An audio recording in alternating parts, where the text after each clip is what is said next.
के साथ। माननीय कुलपति महोदय से भी गुजारिश है कि सम्मान स्वीकार करें। अगर हमारी कर्तव्य पूरी हो जाए पत्रकारों को जो पूछने का कार्य हो जाएगा।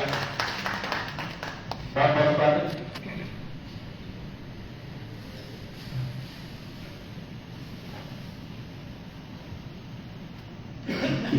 गुजारिश करूंगा श्रीमान राकेश गौतम जी से, जो DIT सोनीपत है, कि राष्ट्रीय खेल पत्रकारिता दिवस के मौके पर माननीय मुख्य अतिथि महोदय, मुख्य वक्ता जी और हमारे समक्ष से बैठे लोकतंत्र के चौथे स्तंभ इलेक्ट्रॉनिक और प्रिंट मीडिया के हमारे साथी बंधु, उनका स्वागत करें, अभिनंदन करें और आज के कार्यक्रम के उपाय बताएं।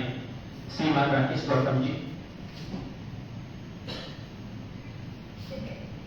आज राष्ट्रीय पत्रकारिता दिवस है। इसके अवसर पर मैं आज के इस जिला स्तरीय कार्यक्रम में सबसे पहले माननीय विधायक श्री निखिल मदान जी का हार्दिक स्वागत करता हूं, हार्दिक अभिनंदन करता हूं। माननीय DGP साहब ने, माननीय कुलपति ने, हरियाणा खेल विश्वविद्यालय के सर आप आए इस कार्यक्रम में, आपका भी मैं हार्दिक स्वागत करता हूँ, हार्दिक अभिनंदन करता हूँ। सर, आज राष्ट्रीय पत्रकारिता दिवस है और इस दिवस को हम सभी लोग, सभी जो पत्रकार और पत्रकारिता से जुड़े हुए जो लोग हैं, बड़े गर्व के साथ मनाते हैं। पूरे देश में इस दिन कार्यक्रम आयोजित होते हैं, पत्रकार साथी अपने स्तर पर भी कार्यक्रम आयोजित करते हैं और प्रशासनिक स्तर पर भी इस दिन कार्यक्रम आयोजित किए जाते हैं। इस दिन का सर हमें बड़ी बेसब्री से इंतजार रहता है शासन कि हमारे लिए भी एक दिन निर्धारित किया है। उस दिन हम बैठते हैं, उस दिन हम बातें करते हैं, पत्रकारिता के विभिन्न मुद्दों पर चिंतन करते हैं, मनन करते हैं और जो हमारे नए पत्रकार साथी हमारे साथ जुड़ते हैं, उनके पुराने पत्रकार साथियों का लोग से वो सीखते हैं उस दिन। और बड़ा अच्छा सर ये कार्यक्रम होता है। मैं तो जिस भी जिले में सर रहा हूँ, इस दिवस पे खासतौर से कोशिश करता हूँ कि पत्रकारिता से संबंधित इस दिवस पे एक कार्यक्रम सब साथी बैठे हैं, सब आपस में मिल बैठ करके। सर, पत्रकारिता एक बड़ा ही मजबूत, मैं उसको पेशा नहीं कहता, उसको एक पैशन कहता हूँ। हम सारे जितने भी लोग हैं सब पत्रकारिता से, मैं भी खुद 12 साल बिहार में आने से पहले पत्रकार रहा हूँ अलग अलग समाचार पत्रों में और उस पैशन के साथ ही जुड़ करके आया हूँ। जो आदमी एक बार पत्रकारिता से जुड़ जाता है वो उस पत्रकारिता के पैशन के साथ ही जीता है और पत्रकार कभी रिटायर नहीं होता। वो जब स्टार्ट करता है और उसके बाद अंतिम क्षणों तक वो पत्रकार रहता है। वो समाज के बारे में सोचता है, समाज की स्थितियों के बारे में सोचता है, उसके बारे में चिंतन करता है, उसके बारे में मनन करता है और बड़ी ही विषम परिस्थितियों में पत्रकारिता के विभिन्न क्षेत्रों में वो कार्य करता है। तो बड़ी आसान नहीं है पत्रकारिता की नजर, बहुत ही कठिन चुनौतियां हैं उसमें लगातार रहती हैं। तो हमारे पास सारे पत्रकार साथी इसमें काम करते हैं और मैं सारे पत्रकार साथियों को उनके उज्जवल भविष्य के लिए, उनको समाज में जो योगदान देते हैं, उन सबके लिए भी मैं बधाई देता हूँ आज इस पत्रकारिता दिवस के अवसर पर। आप सभी पत्रकार साथी यहाँ पर आए, एक छोटे से विधायक जी का मैं स्वागत करता हूँ। माननीय विधायक जी युवा विधायक हैं और करीब आधे घंटे से सर आए हुए हैं और मैं उनकी लगन और उनके साथ जब बातचीत चल रहा था तो उनको देख करके कि वो पत्रकारों से कितने जुड़े हुए हैं और उनके लिए एक बार तालियां मैं बजवाना चाहूंगा। निकले हैं माननीय विधायक जी, बहुत ही बेहतरीन उनका काम रहता है। मेयर के तौर पर भी उनका काम सभी ने देखा, हम सभी ने, और आज विधायक के तौर पर भी उनके काम की स्टार्ट हमारे शहर में हुआ है। परसों विधानसभा में इनका स्पीच सुन रहा था तो बहुत शहर के विभिन्न मुद्दों पर गंभीरता के साथ ये अपनी बातें रख रहे थे। माननीय DGP साहब, कुलपति साहब बैठे हैं। मैं इसी कैंपस में रहता हूँ, सर के साथ कई बार बैठने का मौका मिल जाता है। तो सर को जो पत्रकारिता की समझ है, पुलिस के साथ साथ सामयिक मुद्दों के साथ साथ पत्रकारिता की उनकी बड़ी गहरी समझ है। तो मैंने भी आज ये सोचा, सबसे रिक्वेस्ट की कि सर आप भी आज इस कार्यक्रम में आए। हमारे पत्रकार साथियों को आपका जो 30, 40, 50 साल का अनुभव रहा है वो अनुभव को थोड़ा सा साझा करें। एक खास बात है कि सर हमारे हरियाणा से पानीपत से रहने वाले हैं और उत्तराखंड, उत्तर प्रदेश में अलग अलग जिलों में SP, SSP से लेकर के बड़े और DGP पद तक रहे हैं। लेकिन एक सबसे अच्छी खास बात है कि सर के अंदर एक मानवता, आम लोगों से जुड़े रहने का, सामाजिकता का जो ये संदेश देते हैं हर बार अपनी हर चीजों में। मैं एक मैंने प्रोफाइल देखा नेट के ऊपर और वैसे इनसे बातचीत करने का भी बहुत बार तो अकेले भी इनसे बातचीत करने का मेरे को मौका मिल जाता है। तो जो इनके अंदर समाज के अलग अलग वर्गों को लेकर के उनको आगे बढ़ाने की इनकी सोच है। मैं एक बार तालियां बजवाना चाहूंगा सब साथियों से जो माननीय DGP साहब बहुत बेहतरीन तरीके से ये सब कार्य करते हैं। तो सर आज राष्ट्रीय पत्रकारिता दिवस के अवसर पर सभी साथी यहाँ पर आए हैं और इन सभी सभी साथियों के लिए एक बार सभी तालियां एक बार फिर आपकी सरकार से जुड़े हुए आप लोग हैं, बहुत बहुत शुक्रिया आपका भी। तो मैं माननीय सिसोदिया जी से अनुरोध करूंगा कि आगे की बात। राकेश गौतम जी, विधायक जी और श्री अशोक कुमार जी कुलपति वहाँ पे बैठे हैं मंच पर, और ये बहुत कम सहयोग मिलता है, सौभाग्य मिलता है कि पत्रकार लोग तालियां बजाएं, ये बड़ी बात है। आपका बहुत बहुत आभार। ये तालियां ऐसे बजाने से, तालियां बजाने का किसी के लिए मौका मिले तो बहुत बड़ी बात होती है। मैं एक डेढ़ मिनट में अपनी बात की भूमिका बनाकर मुख्य वक्ता के पास हम शीघ्रता से चले गए।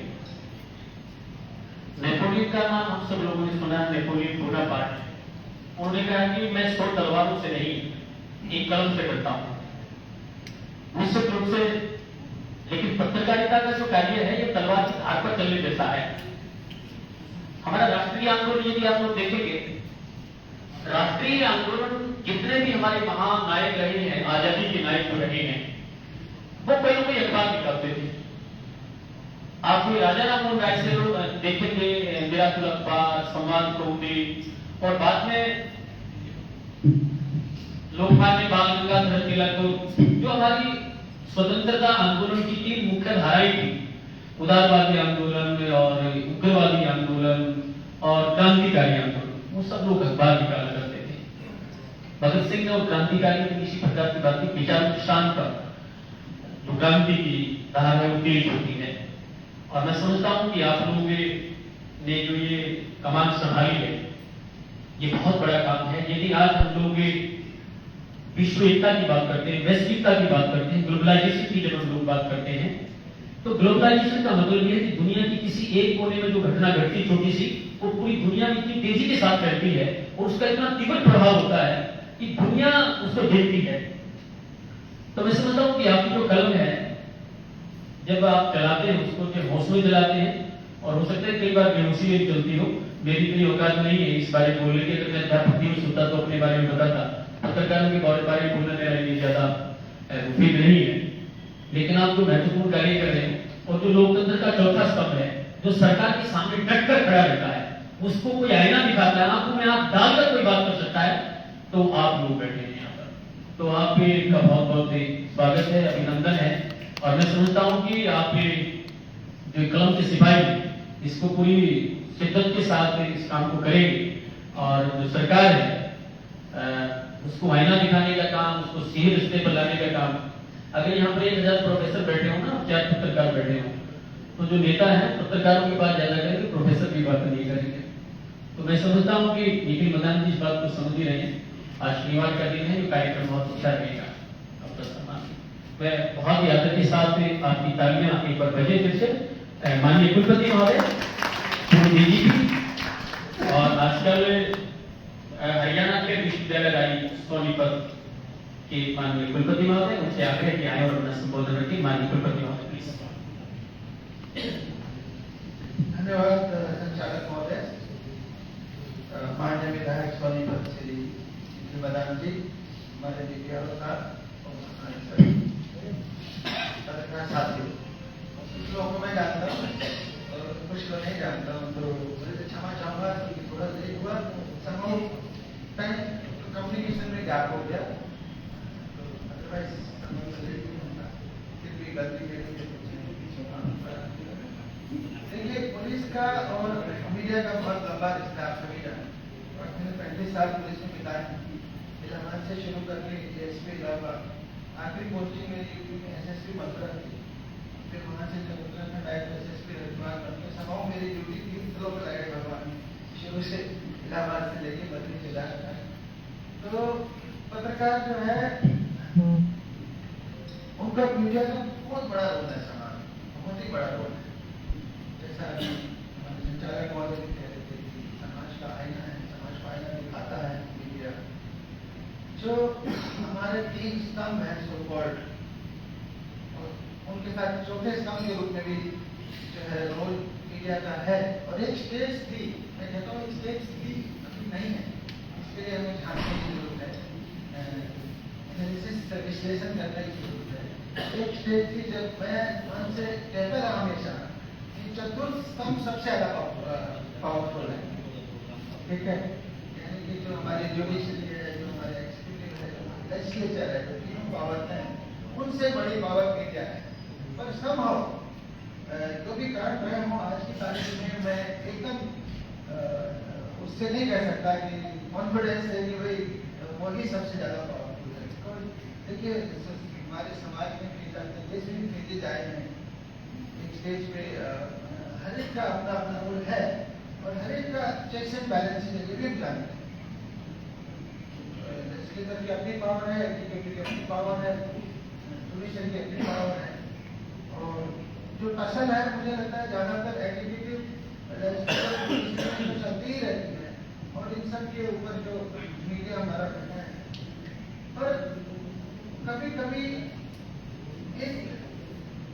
इन चारों मीडिया का कुछ इन्फ्लुएंसिंग फैक्टर्स होते हैं, आप सभी जानते हैं, उसको हम मनी पावर कह सकते हैं, और वो चारों को भी इन्फ्लुएंस करती है, 1 2 3 को नहीं, सभी को इन्फ्लुएंस करती है।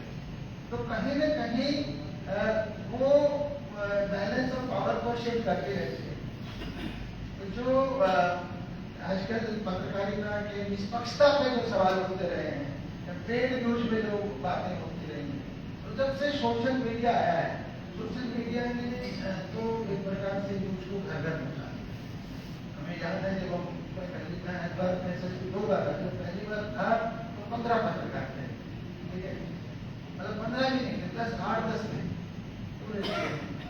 दूसरी बार आया तो 40 50 हो गए, इतनी सारी चैनल आ गई, इतने सारे इलेक्ट्रॉनिक मीडिया आ गया 2003 की बात, पहली बार 95 96, और आज की डेट में तो हर कोई पत्रकार है, बिकॉज सोशल मीडिया आ गया है ना। पहले दिन में एक बार न्यूज पढ़ने को मिलती थी सुबह सुबह, फिर हर घंटे मिलने लगी जब इलेक्ट्रॉनिक मीडिया है, न्यूज है, सहारा है, और अब जो हर मिले तो न्यूज में सोशल मीडिया पे आ गई, पुरानी हो गई।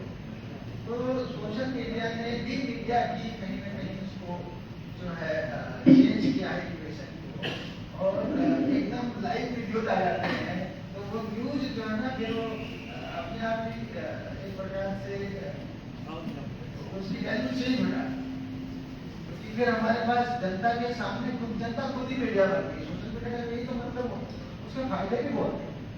एक बार हमारे उत्तराखंड में रायनी में आपदा हुई जोशीमठ के ऊपर, and you will be surprise, मैं अल्मोड़ा जाता था नैनीताल से, और मैंने एक लाइव वीडियो देखा फेसबुक पे, लकीली मैंने उसी मिनट देखा जब वो डाला गया, और एकदम आवाज आ रही थी, क्या बॉर्डर आ रहा है, और हमने उसको उसी मिनट जो है अपने जिले में प्रसारित करा दिया वहां पे।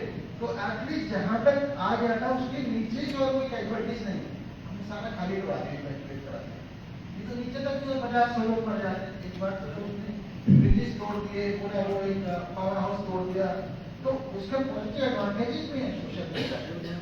तो वही मेरे ख्याल से एक बात है कि इसने कॉम्प्लेक्स सिचुएशंस में मीडिया कितना न्यूट्रल रह सकता है, कितना निष्पक्षता से अपनी भूमिका को निभा सकता है। अदरवाइज तो मीडिया के कितने ज्यादा फायदे हैं, मैं ये सोचता हूँ कि हमने समाज को एडमिनिस्ट्रेशन को आईना दिखाता नहीं, कितने सारे काम हम लोग मीडिया रिपोर्ट पढ़ के करते हैं,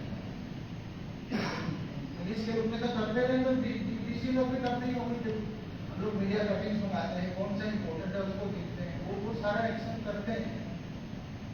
और एक बड़ा रोल जो है मैं साइलेंटली बताऊं, कभी कभी ना हम लोग मीडिया की हेल्प इस रूप में लेते हैं कि जो पावर इक्वेशन है, कभी कभी लगता है प्रशासन के ऊपर जाएगा तो हम मीडिया का सपोर्ट ले लेते हैं, क्योंकि कई लोग प्रशासन से नहीं लड़ते, मीडिया से लड़ जाते हैं, तो हम मीडिया को अपनी तरफ ले लेते हैं। आपकी समझ लगे बात, तो मीडिया जो है उस काम भी आता है। सिर्फ हमें तो बचना है ना, ये जो हमारे जो पेड न्यूज आ गई है उसने सारा मीडिया को जो है एक प्रकार से किस्म बदल दी है। इसलिए मैं कह रहा हूँ तो कम नहीं रहा, कहीं ना कहीं तीनों में समाता जा रहा है, या तो इन्फ्लुएंसर है मनी पावर के आगे कहीं ना कहीं वो हो गया है, वॉटेवर चीज। अदरवाइज जो मीडिया समाज में निभाता है आगे भी निभाएगा, सिर्फ हमें जो ये ना बीच के स्टेप्स कभी कभी आ जाते हैं, ब्लॉक्स रोड ब्लॉक्स, तो इनको पार करना और अपनी निष्पक्षता को बनाए रखना है और मेरे ख्याल से बीच हमेशा अच्छा से करना है। Thank you so much. और आप सभी को एक्टिव पत्रकारिता दिवस की बधाई। बहुत बहुत आभार माननीय कुलपति महोदय। गागर सागर मुझे भर दिया और दोनों ही पक्षों के बारे में हम चर्चा की। निश्चित रूप से आप उससे खूब वाकिफियत रखते हैं और हमारे बीच में जो पत्रकार हैं कुछ जैसे महानुभाव जो आप अगली पीढ़ी के पत्रकार हैं। अगली पीढ़ी का मेरा मतलब हम लोगों से बड़े लोग सम्मानीय, उनको आज इस खास मौके पर सम्मानित करने का कार्यक्रम है। तो मैं मंचास्थ महानुभावों से गुजारिश करूँगा थोड़ा सा यदि हम लोग आसनों को थोड़ा सा पीछे करके हम पत्रकार महानुभावों को मंच पर आमंत्रित करना चाहेंगे।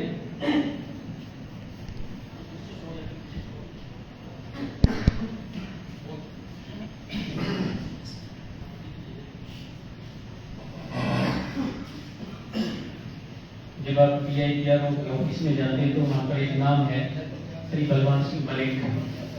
इंग्लिश में लिखते रहे हैं, हिंदी पर खूब पकड़ है, बहुत खूबसूरत इंसान है। और मैं समझता हूँ कि हम लोगों के जैसे ना पिता में भीष्म गुरु, उन्होंने नई दिशा और दशा पत्रकारिता को सोनीपत में हमने देते हुए देखा है। हमारे बीच में बैठे हैं, आपका आशीर्वाद मंच को मिले सर। आइए आपकी तालीम प्रतिभाग के साथ श्री बलवान सिंह मलिक। ऐसे कुछ लोग जिनको सम्मानित करते हुए, हाँ पत्रकारिता पेंशन भी इन लोगों को मिल रही है। अब ये कह रहा था कि कुछ लोगों को सम्मानित करते हुए आदमी खुद सम्मानित महसूस करता है। श्री बलवान सिंह मलिक जी हमारे साथ, बहुत बहुत आभार सर। हमारे बीच में श्रीमान श्री जगदीश त्यागी जी बैठे हैं। बहुत कमाल की गजल लिखते हैं, बहुत अच्छे शायर हैं। जब उनके पास बैठते हैं तो अभी ऐसा लगता है कि उनके अंदर एक 20-25 साल का युवा फल उठाए खड़ा है। बहुत अच्छे पत्रकार, बहुत अच्छे बेहतरीन इंसान। फूल कितना भी खूबसूरत हो, खुशबू नहीं तो कुछ भी नहीं। लाख जोहर हो आदमी में, इंसानियत नहीं तो कुछ भी नहीं। पत्रकार होने के लिए इंसानियत का होना बहुत लाजमी है। ऐसे खूबसूरत श्री पवन बंसल जी हमारे बीच में मौजूद है, उनका कोई परिचय नहीं। श्री विनोद कुहार जी बैठे हैं। अब जिनकी पेंशन हो गई निश्चित रूप से उनके सर पर चांदी तो होगी। आइए स्वागत है श्री विनोद कुहार जी। पंचायती आदमी, पंचायती पत्रकार, कुलदीप फेमस जी भी पहुंचे हैं। सरकोदा भी पत्रकार हमारे बीच में पहुंचे, आपका आभार। और अगर हमारे बीच में श्रीमती सरोज बाला है, मेरे ख्याल से मौजूद नहीं है। पिछले दिनों श्री राजेंद्र मेहरा जी सांसारिक रूप से हमारे मध्य में नहीं रहे, भगवान के श्री चरणों में चले गए। हम उनकी आत्मा को नमन करते हैं, भगवान उनको अपने चरणों में जगह दे। उनको भी आज सम्मानित करने का कार्यक्रम, हमारी दुआएं तक पहुंचे। मैडम सरोज बाला जी जजविंदर जी है क्या है? जजविंदर वो भी नहीं, भिजवा दिया जाएगा। आपसे आग्रह है कि आप आसन ग्रहण करें।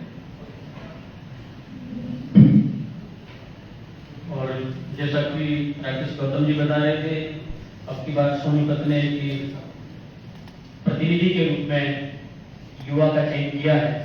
और युवा के बारे में मैं कई बार ये कहता हूँ कि युवा मचलते हैं तो तूफान मचल जाते हैं, युवा उबलते हैं तो समुद्र उबल जाते हैं। और युवाओं को बदलने की कोशिश ना करो यारो, युवा बदलते हैं तो इतिहास बदल जाते हैं, इतिहास बदल जाते हैं। हम समझते हैं कि पत्रकारों के साथ मिलकर आप सोनीपत का इतिहास बदलेंगे। ऐसी शुभकामनाओं के साथ मैं आपको मंच पर आमंत्रित करता हूँ संबोधन के लिए। श्रीमान निखिल मदान जी, माननीय विधायक सोनीपत। धन्यवाद सुप्रिया जी।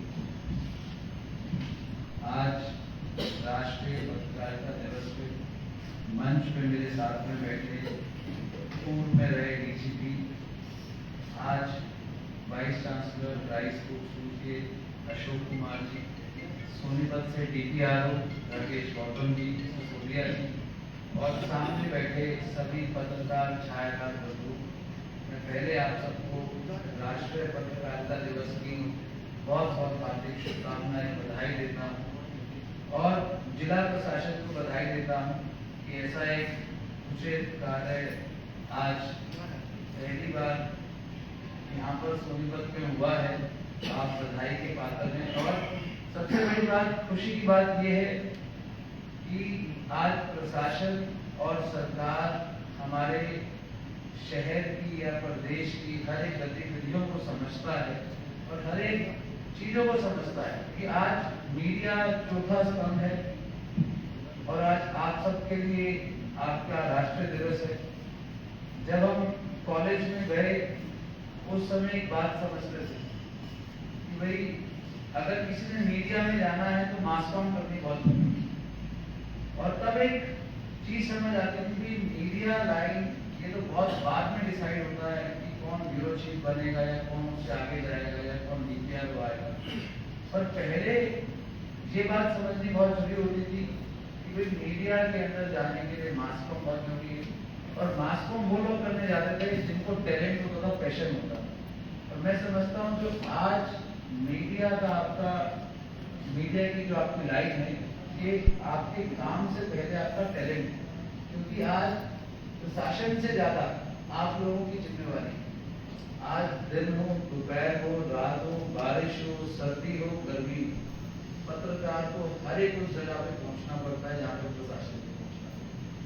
आप लोग वहां जाकर कवरेज करते हैं या ऐसी न्यूज कई बार देखने को मिलती हैं जो इतने पैशनेट पत्रकार हैं, कहाँ एवरेस्ट के पास, पहाड़ों के पास या ऐसी जगहों पर जाकर कवरेज करते हैं जहाँ पर बहुत कम ही लोग पहुँचते हैं। तो मैं आपको, आपके जज्बे को, आपके टैलेंट को मैं सल्यूट करता हूँ और धन्यवाद करता हूँ जो आप अपनी कलम से हमारी डेमोक्रेसी को लिखने का काम करते हैं, दिखाने का काम करते हैं। और सबसे बड़ा जो योगदान आपका रहता है कि हर एक न्यूज अगर कोई दुखी है उसको कैसे दिखाना है, आज कोई समस्या है उसका कैसे समाधान कराना है। कुछ चीजें ऐसी होती हैं जिसको आम आदमी नहीं कर सकता बट मीडिया के माध्यम से उसको उसके राइट मिलते हैं आदमी को। तो मैं आपका धन्यवाद करता हूँ और आप सभी को आज यहाँ पर पहुँचने में आपका स्वागत, अभिनंदन करता हूँ। आप सबके साथ बहुत सीनियर पत्रकार यहाँ बैठे हैं जो पेंशनरी हैं, मैं उनका भी धन्यवाद करता हूँ कि आपका बहुत बड़ा योगदान रहा हमारे सोनीपत के अंदर और वैसे भी पुराने समय से। और त्यागी जी भी बैठे हैं, सब लोग मिलते भी रहते हैं और आज भी कुछ ऐसी चीजें हैं जो सीखने को मिलती हैं, सिखाते हैं। मैं तकरीबन जब भी आप लोगों से मिलता हूँ मैं हमेशा बोलता हूँ कि आप लोगों के साथ 5 से 10 मिनट का समय भी ऐसा है कि कुछ ना कुछ सीख के जाए। और जो आप आर्टिकल्स लिखते हो हर एक चीज को, क्योंकि आज मैं तो आज इस प्रोग्राम के माध्यम से युवाओं को भी कहना चाहता हूँ, क्योंकि आज के डेट में युवाओं ने न्यूज़पेपर पढ़ना बंद कर दिया, बहुत कम कर दिया, जो कि बहुत जरूरी है।